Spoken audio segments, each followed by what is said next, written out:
ಚಿತ್ರದುರ್ಗದಲ್ಲಿ ಮಳೆ ಅಬ್ಬರಕ್ಕೆ ಬದುಕೇ ಕೊಚ್ಚಿ ಹೋಗಿದೆ. ಹೊಸಹಟ್ಟಿ ಬಳಿ ಟೊಮೆಟೊ ಮೆಣಸಿನಕಾಯಿ ಬೆಳೆ ಹಾನಿಯಾಗಿದೆ. ಚಿತ್ರದುರ್ಗದ ಮುದ್ದಾಪುರ ಹೊಸಹಟ್ಟಿ ಗ್ರಾಮದಲ್ಲಿ ಯಾವ ರೀತಿ ಅವಾಂತರ ಸೃಷ್ಟಿಯಾಗಿದೆ ಅನ್ನೋದನ್ನು ಗಮನಿಸ್ತಾ ಇದ್ದೀರಿ. ಸರಸ್ವತಿ ಅನ್ನೋರು ಬೆಳೆದಿದ್ದ ಮೆಣಸಿನಕಾಯಿ ಬೆಳೆ ಸಂಪೂರ್ಣವಾಗಿ ನೆಲಕಚ್ಚಿ ಹೋಗಿದೆ. ಹಳ್ಳದಂತೆ ನೀರು ಹರಿದ ಪರಿಣಾಮ ಬೆಳೆ ಸಂಪೂರ್ಣವಾಗಿ ಹಾನಿಗೊಳಗಾಗಿದೆ. ನಮ್ಮ ಪ್ರತಿನಿಧಿ ಬಸವರಾಜ್ ಕೊಟ್ಟಿರುವ ಪ್ರತ್ಯಕ್ಷ ವರದಿ ಇಲ್ಲಿದೆ. ಚಿತ್ರದುರ್ಗ ತಾಲೂಕಿನ ಮುದ್ದಾಪುರ ಹೊಸಹಟ್ಟಿ ಗ್ರಾಮದ ಬಳಿ ಇದ್ದೇನೆ. ತಾವು ದೃಶ್ಯಗಳಲ್ಲಿ ನೋಡ್ಬೋದು.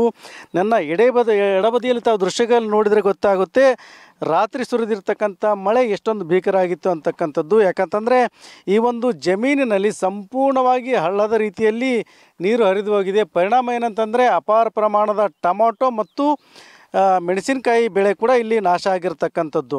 ಒಂದು ಕಡೆ ಸಂಪೂರ್ಣವಾಗಿ ಟೊಮಾಟೊ ನೀರಿನಲ್ಲಿ ಕೊಚ್ಚಿಕೊಂಡು ಹೋಗಿದ್ರೆ, ಮತ್ತೊಂದು ಕಡೆ ಮೆಣಸಿನಕಾಯಿ ಬೆಳೆ ಕೂಡ ನೀರಿನಲ್ಲಿ ಹಳ್ಳದ ರೀತಿ ಹರಿದಿರ್ತಕ್ಕಂಥ ನೀರಿನಲ್ಲಿ ಕೊಚ್ಚಿಕೊಂಡು ಹೋಗಿದೆ. ಹೀಗಾಗಿ ಇಲ್ಲಿನ ರೈತರು ಸಾಕಷ್ಟು ಸಂಕಷ್ಟಕ್ಕೀಡಾಗಿದ್ದಾರೆ. ಯಾಕಂತಂದರೆ ಟೊಮಾಟೊ ಮತ್ತು ಮೆಣಸಿನಕಾಯಿ ಎರಡೂ ಬೆಳೆಗೂ ಸಹ ಮಾರುಕಟ್ಟೆಯಲ್ಲಿ ಉತ್ತಮವಾದಂಥ ಬೆಲೆ ಸಿಗ್ತಾ ಇದೆ. ಇಂಥ ಸಂದರ್ಭದಲ್ಲಿ ಸುರಿದಿರತಕ್ಕಂಥ ಮಳೆ ಏನಂತಂದರೆ ರೈತರ ಕನಸಿಗೆ ಬರೆ ಎಳೆದಿದೆ ಅಂತಲೇ ಹೇಳಬೇಕಾಗ್ತದೆ. ಇನ್ನಾದರೂ ಸರ್ಕಾರ ಬೆಳೆ ಹಾನಿ ಪರಿಹಾರವನ್ನು ಸಮರ್ಪಕ ರೀತಿಯಲ್ಲಿ ಕೊಡಲಿ ಅಂತಕ್ಕಂಥದ್ದು ರೈತರ ಆಗ್ರಹವಾಗಿದೆ. ಕ್ಯಾಮ್ರಾ ಪರ್ಸನ್ ಮಂಜುನಾಥ್ ಜೊತೆ ಬಸವರಾಜ್ ಮಧುರೂರ್, TV9 ಚಿತ್ರದುರ್ಗ.